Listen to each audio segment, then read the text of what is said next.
You think your baby only remembers big moments? But their brain is shaped by what you repeat when you are tired and not paying attention. In this video, you will see 10 ordinary things you do every day that are building your baby's emotional wiring. You are holding your baby in one hand. Your phone is in the other. A message comes in, and you glance down.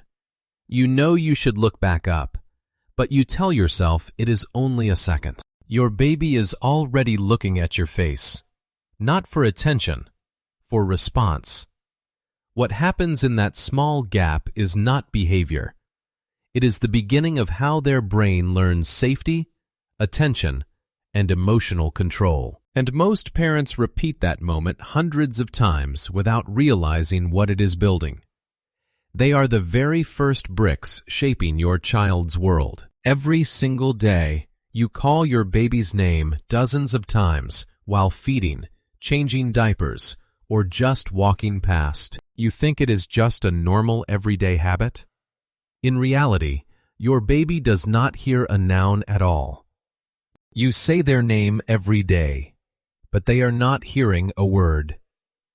To a child who cannot read yet, a name is not language. That innocent little brain is just silently linking the sequence of sounds to your tone of voice, scanning for signals of safety. How you pronounce that name, whether it is gentle, rushed, or frustrated, directly builds their self-image. Many parents suddenly wake up and realize, I never thought calling their name mattered this much. Look directly at this truth. That word is not communication. It is construction.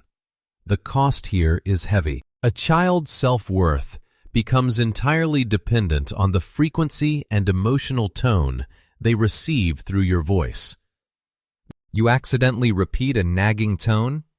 The child will define themselves as a nuisance.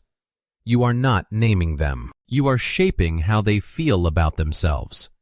And once identity forms through voice, your face becomes the next signal they scan. Every morning, the moment they open their eyes, the first thing your baby does is look straight at your face. You think it is just an innocent gaze of a waking child? Before your baby understands words, they read your face like survival data. An infant brain instantly scans the microsignals on your face to assess safety. The very first facial expression you show early in the morning sets the emotional baseline for their entire day. Many parents suddenly wake up and realize, I did not realize my morning face mattered this much. Look directly at this truth. They are not greeting you.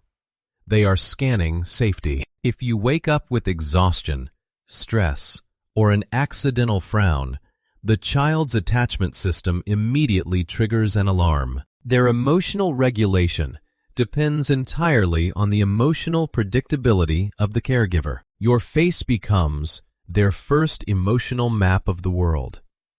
But that safety breaks instantly the moment your attention shifts away. Every time your baby looks up at you, but your mind is busy scrolling through your phone or replying to a message, you think you are just checking something quickly?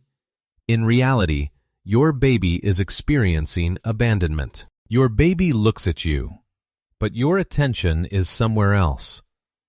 When you stare at a screen, your face completely loses expression. In psychology, this triggers a dangerous effect called the still face response, causing the child to instantly panic and gradually withdraw. Every ignored glance teaches the child that emotional absence is normal. Many parents suddenly wake up and realize, I thought I was just checking something quickly. Look directly at this truth. They are not competing with your phone. They are losing connection. The cost here is a silent wound. The child reduces their healthy attention-seeking clarity and develops deep patterns of emotional insecurity. Absence does not need to be loud to be learned, and when absence hurts, crying becomes the next signal system.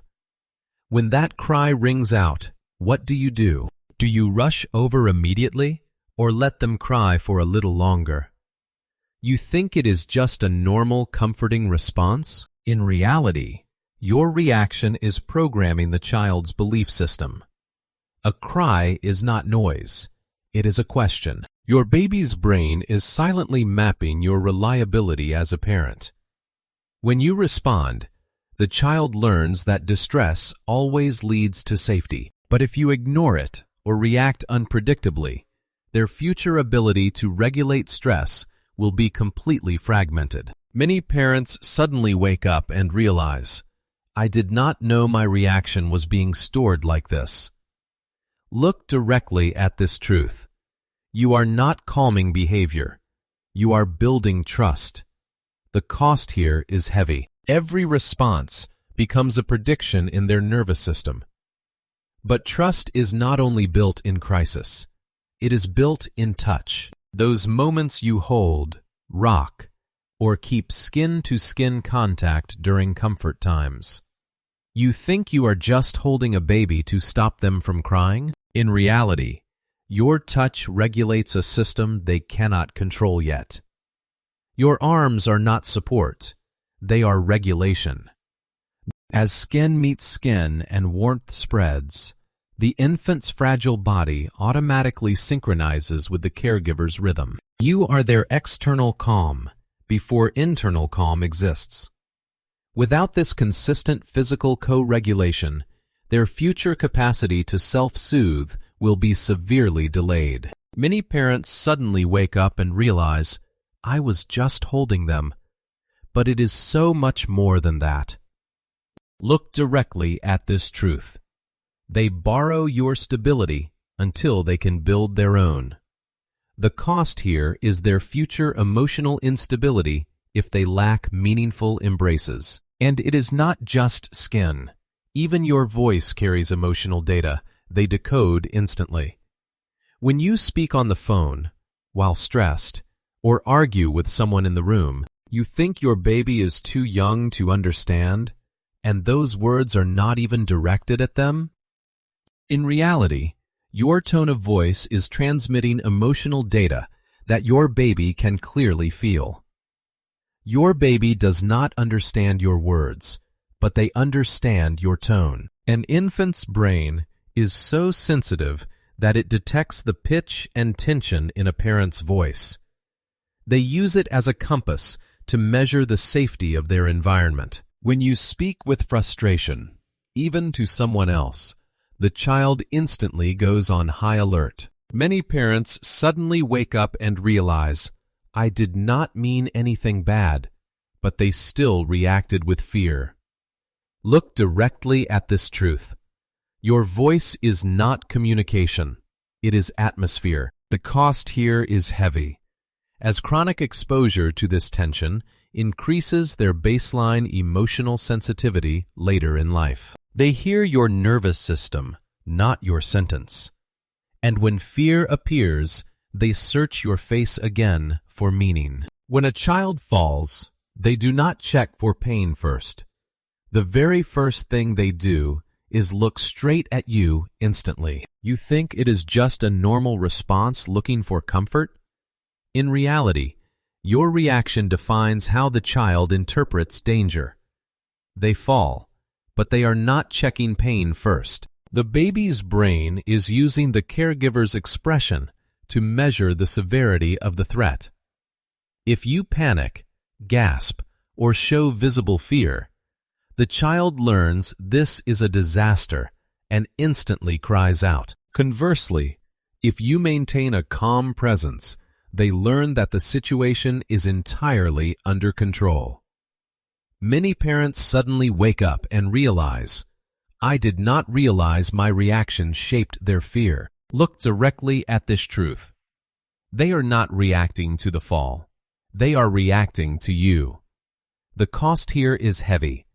The child's future pattern of regulating fear becomes entirely dependent on external triggers. Your face decides whether fear grows or fades. But fear is not the only environment shaping them. Background sound is constant. Your home is always filled with familiar sounds. The TV playing in the living room, faint music, or low conversations from the kitchen. You think those background noises have no effect on a child playing quietly? In reality, the auditory environment of your home is continuously shaping your child's brain wiring every single second. Your home is always speaking, even when you are not. An infant's brain constantly absorbs and maps the patterns of language and rhythm from its surroundings. To a young child, silence is not empty. It is also input. If the living space is too chaotic with noise pollution, their future capacity for attention and processing speed will vary deeply based on that quality. Many parents suddenly wake up and realize, I did not think background noise mattered. Look directly at this truth. Everything they hear becomes part of how they think. The cost here is their future fragmented focus, if they are raised in a constantly loud environment. And what you say directly to them will begin to shape language itself. Those moments you sit and chat, narrating daily life to your baby. You think you are just talking to yourself because the child cannot answer back yet?